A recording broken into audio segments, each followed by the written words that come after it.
बिलाल भाई जी भाईजान ये ਐਨਕਾਂ ਲਾ ਕੇ ਅਸੀਂ ਦੋ ਜਣੇ ਨਹੀਂ ਹੋ ਗਏ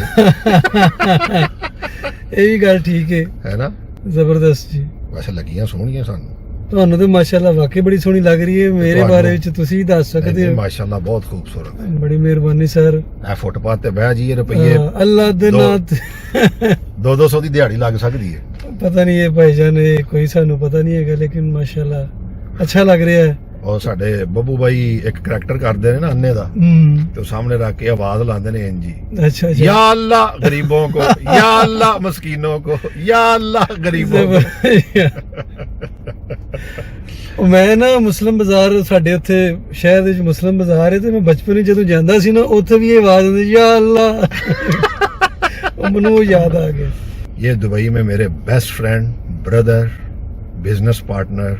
और भाइयों से बढ़कर रियली बिलाल प्रिंस साहब और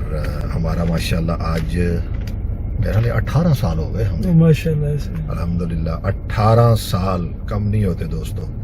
अल्लाह ताला मोहब्बतें इस तरह कायम रखे आज खाना खाने निकले थे मैंने कहा थोड़ी गपशप आपसे लगा ली जाए